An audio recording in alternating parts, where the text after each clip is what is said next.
fiery horse with the speed of light, a cloud of dust, and a hearty hi-yo silver. The Lone Ranger.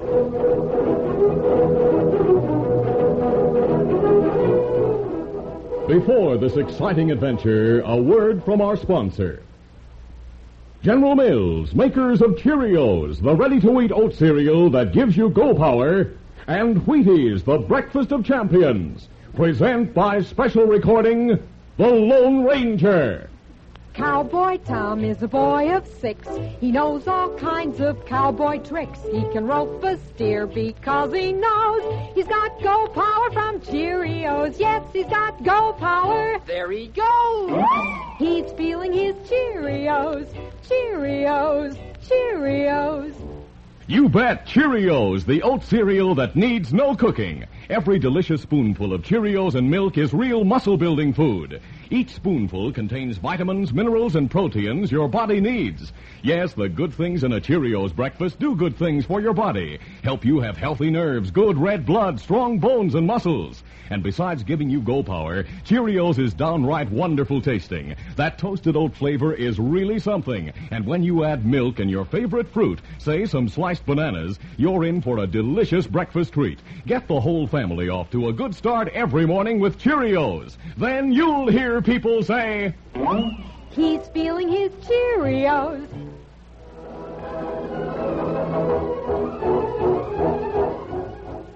With his faithful Indian companion Tonto, the daring and resourceful masked rider of the plains led the fight for law and order in the early western United States. Nowhere in the pages of history can one find a greater champion of justice. Return with us now to those thrilling days of yesteryear. From out of the past come the thundering hoofbeats of the great horse Silver. The Lone Ranger rides again. Come on, Silver. Let's go, big fella. Hail, Silver. Hooray!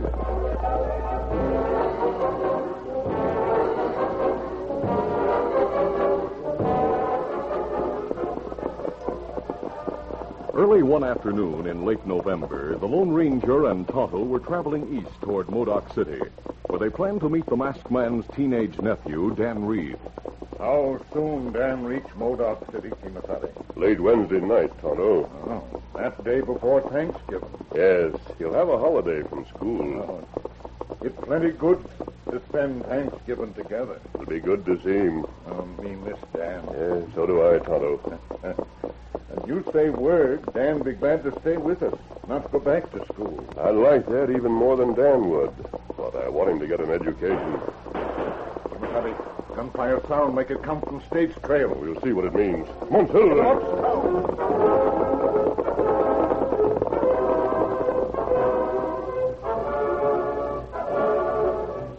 The outlaw who had stopped the stage held a gun on the disarmed guard and driver and ordered them to throw the strongbox to the ground. There's the strongbox, you ornery skunk. You won't get away with it folded up like you have the other two jobs you pulled. Shut up and get going. The masked outlaw fired at the lock on the heavy strongbox. As the bullet smashed the lock, he heard the Lone Ranger and Tonto approaching. Rather than risk being trapped in the open, the stage robber ran to the cover of a huge boulder on the far side of the trail. At that moment, the Lone Ranger and Tonto reached the bottom of the wooded slope. Oh, easy, steady, big fellow. The hidden gunman fired and shouted, That shot was just a warning. Clear out of here. Easy, steady, big fellow. Behind that boulder, Tonto. He'll have to show himself to fire accurately. That's right. Get going before I let you have it. We're ready for gunplay if you want it. You asked for it, mister. Hey, My next shot will do more than put a hole through your hat. you got me trapped. You trapped yourself when you picked that boulder for cover. Now, throw down your gun. The concealed outlaw took a desperate chance. He showed himself to fire.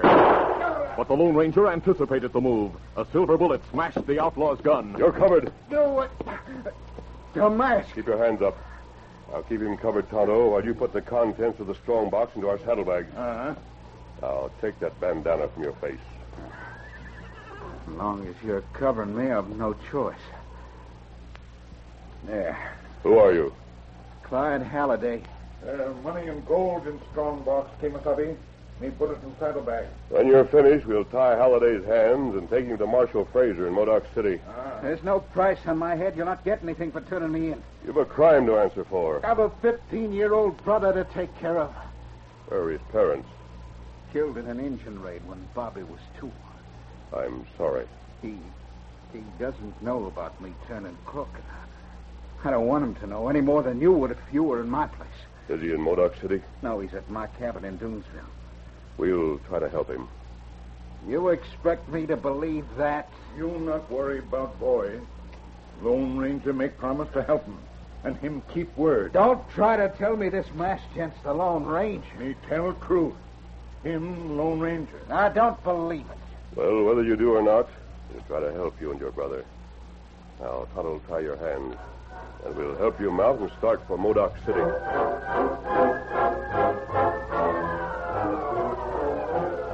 Marshal Jim Fraser was an old friend of the Lone Ranger and Tonto. After the contents of the express box had been returned to Wells Fargo and the prisoner was behind bars, the masked man sat in the marshal's lamp-lit office and explained the situation. In view of the fact that his brother Bob needs him, a judge and jury might be lenient with Clyde Halliday. Yeah, they might be, if this were the first time he stopped a stagecoach, mister. But according to the report the guard and driver gave me, he's the man who pulled 2 other holdups. Oh, that changes things. Yeah? I'm sorry about the youngster. So am I. I don't know I'll ride to Doonesville to see him. Are you coming back to town, mister? Yes, we'll be back Wednesday to meet Dan Reed. Oh, then you'll be here for Thanksgiving. Yes, Marshal. Good.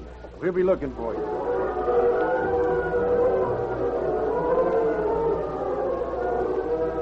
2 days later, the Lone Ranger and Tonto reached the small railroad town of Doonesville, some distance west of Modock City. The masked man waited on the outskirts of town, while Tonto went to look for young Bob Halliday. When the Indian rejoined his friend, he brought bad news and a copy of the Doonesville Herald. Me find out Bob Halliday leave town early this morning. Oh, you know where he went? No one in town know that. But me think newspaper explain why him leave. You look there. Front page. Let me see. Clyde Halliday of Doonesville, jailed in Modock City. Paper come out this morning. After Bob read it, him leave town. How'd the news reach Doonesville so soon? Well, it come by telegraph. You think Bob go see Clyde? He may have. We'll go back to Modock City to look for him. Easy. Easy, fella. Easy, fella. Come on, Phil.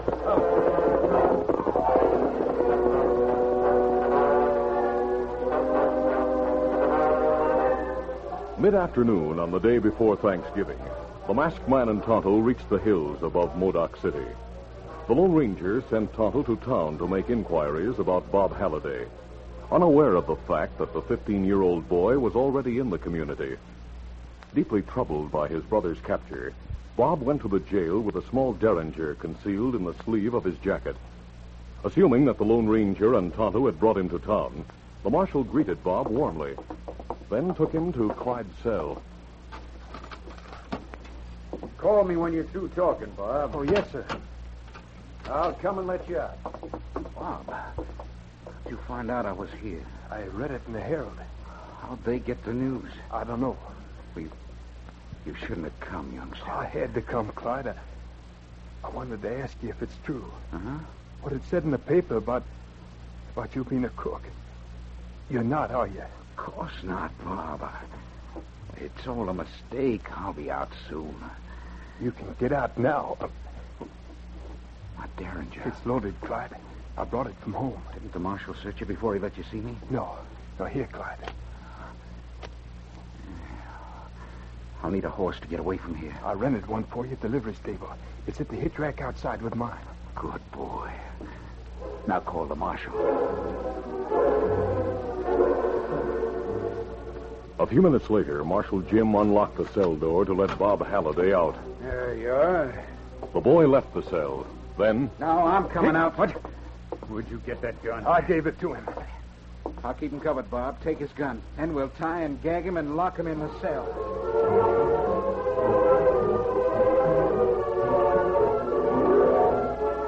Clyde and his brother were ready to leave the marshal's office when Tonto entered. Holding Marshal Jim's gun, Clyde said, You're covered, Injun. You? Step inside. How you get free? My brother Bob freed me. Close the door and lock it, Bob. Right. Got to get out of here, Clyde. Not before I deal with this redskin. Jailbreak, big mistake. Lone Ranger capture you once and him get you again. Lone Ranger? That's right. Clyde, is that true? Of course it isn't. Take the engine's gun. We'll give him the same treatment we gave the marshal. Then we'll clear out of here.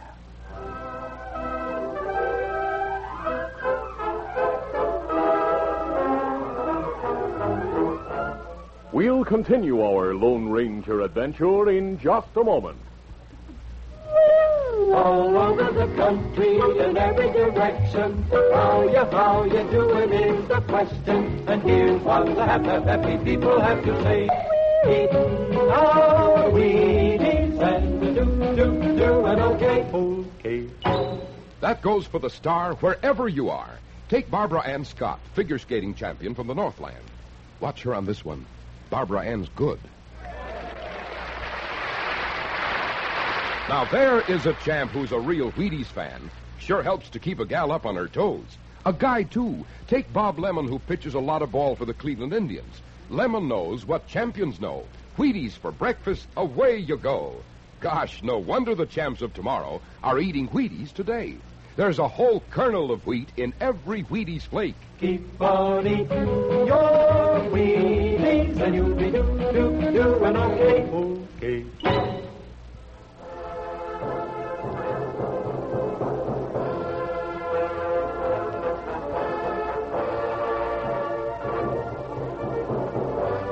Now to continue. Leaving Tonto tied and gagged with the marshal, Clyde and Bob rode out of town under cover of early darkness. Get up. As they headed for the hills east of Modock City, the two brothers were silent and thoughtful. Remembering the unmistakable honesty in the Indian's voice disturbed Bob. For the first time in his life, he doubted his brother's word. They drew rein in the hills sometime later. Ho now. We'll camp here for the night, Bob. Easy. No one will find us here. Steady. I hope not.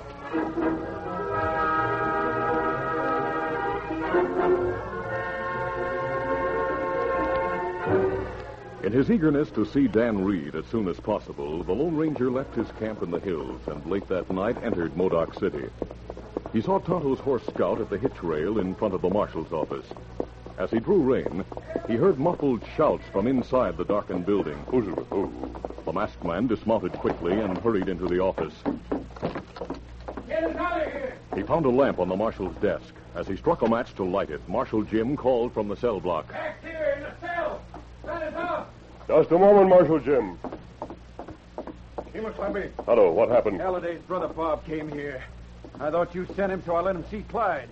The youngster smuggled a gun to that crook. So that's it. Yeah, Clyde tied and gagged us and locked us up. Me get hands free of ropes a few minutes ago. And Tonto freed me. Where's the key to the cell? Halliday probably took it with him.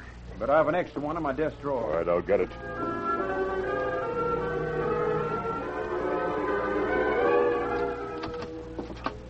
When the door was opened, the Lone Ranger asked, How long have you been here? 3 or 4 hours. If everyone in town went so doggone busy getting ready for the holiday tomorrow, we might have been found before this. Dan's due to reach town in half an hour. Isn't that right? You go ahead and meet him, mister. I'll go after Halliday and his brother. The reunion with Dan Reed was a happy one.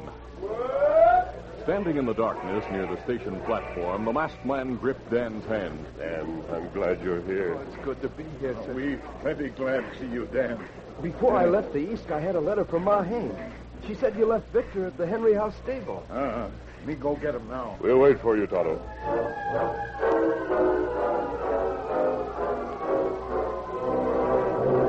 But Ma Hank, the 200-pound landlady of the Henry House Hotel, refused to let Tonto take Dan's horse until the Indian made a promise. Thanksgiving's the time for friends to get together. Oh, that's right, but... Tonto, you and the masked man and Daniel are the best friends I've got. I'm planning a little private party, a feast fit for a king.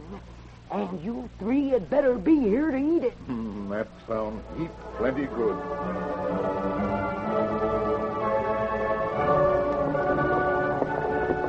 Oh, Scout. Oh, Victor.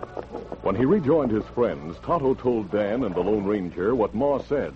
Oh, I'll bet Ma's Thanksgiving dinner will be fit for a king. Would you like to accept your invitation, Dan? Well, I want to be with you and Tonto, sir. Then we'll all go to Ma's place for dinner. Fine. Now we'll head for camp easy. Steady, big Go, fella. easy, fella. On, Phil. Come on, mister.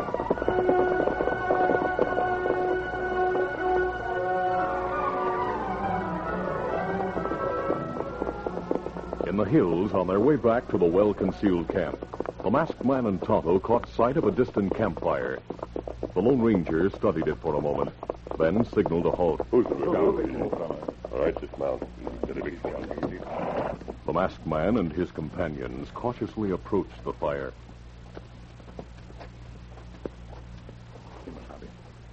You look at face a fella near fire. Clyde Halliday. Bob Halliday with him. Are they friends of yours? Halliday broke out of jail in town then. Oh, Clyde lied to Bob. Tell him framed for stage robbery. It'd be better for the boy to know the truth. And that's what me think. It's not good young boy travel with crook, dodging law. Come on. Neither Clyde nor Bob were aware of their presence until they stepped into the firelight.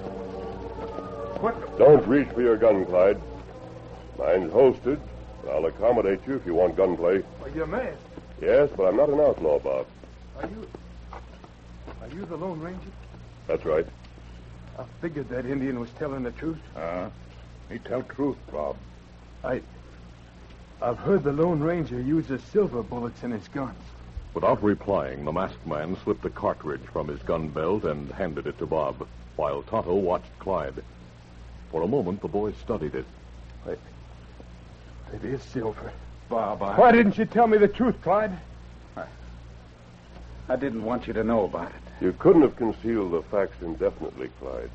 You was bound to learn the truth sooner or later. Maybe so. You're not the first man to make a mistake, and you'll not be the last. Now, if you go to jail, pay your debt to the law, and go straight when you get out, you'll be all right. I wanted to take care of Bob. I have a good friend in Modock City who'll be glad to take care of him till you're free. Who's that? Ma Hank, the owner of the Henry House Hotel. Don't reach for your gun, Halliday. Ho, hold on, boy. Hello, Marshal Jim. Where'd you come from, mister? We were on our way back to our own camp when we saw Clyde's fire. Yeah, I've been following his trail, but I lost it. I was riding through the hills trying to pick up his tracks again when I saw the fire. How are you, Marshal Jim? Oh, fine, Dan. Easy, steady, boy. Keep your hands clear of your holsters till I take those guns, Clyde. Don't worry, I'll not try a fast move. I know it. I'm licked. You're not licked, Clyde. I'm sorry about this, Bob. Clyde, just promise me things will be different when you get out of jail. Different? Promise me you'll stay on the Lone Ranger's side of the law. I'd promise anything if I thought you wouldn't hold things against me, partner. Let's shake on that, Clyde. Thanks, Bob. Gosh, I guess I'm in trouble, too, for helping you bust out of jail. That's right, youngster. From now on, you'd better not let me catch you carrying a gun. Bob, while the marshal takes Clyde back to town, why don't you spend the night in our camp? With you and Tonto? And Dan Reed. Gosh, I'd like that. Is it all right with you, Marshal Jim? Sure, if you say so. We'll bring Bob to town with us tomorrow. We've an appointment with Ma Hank for Thanksgiving dinner. Good enough, mister. I'll see you at the Henry House.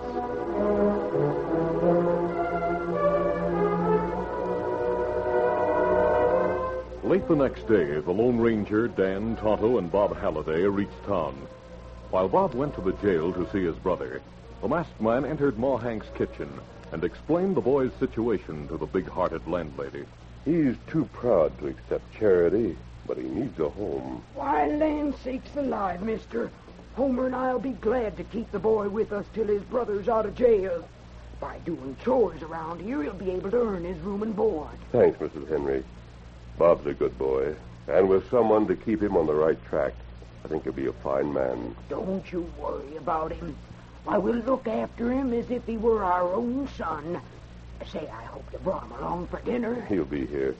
Right now, he's at the jail with his brother. I already sent a tray to the jail for the prisoner. In that case, I know he'll eat well. Thanks for the compliment, mister. Now, as soon as the lad comes, we'll be ready to eat.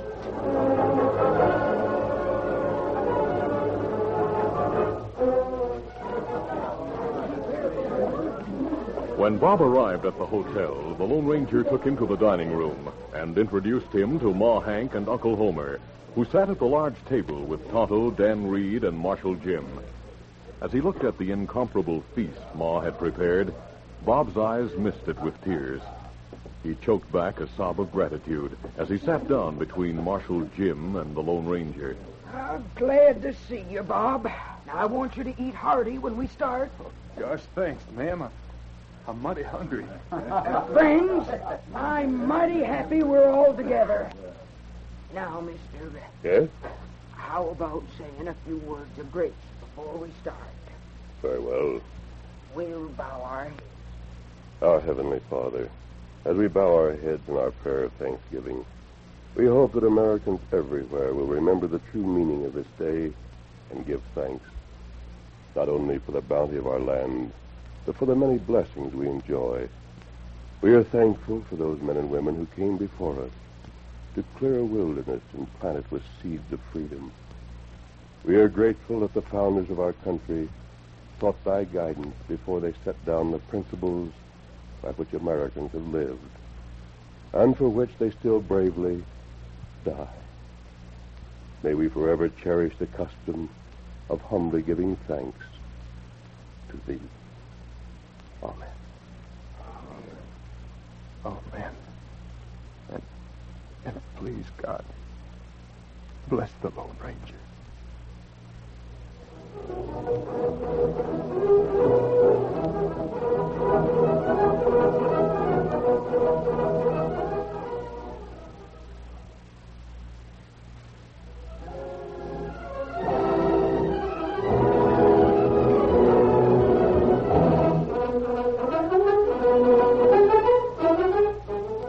The Lone Ranger, a copyrighted feature of the Lone Ranger Incorporated, is produced by Trendle Campbell Muir Incorporated.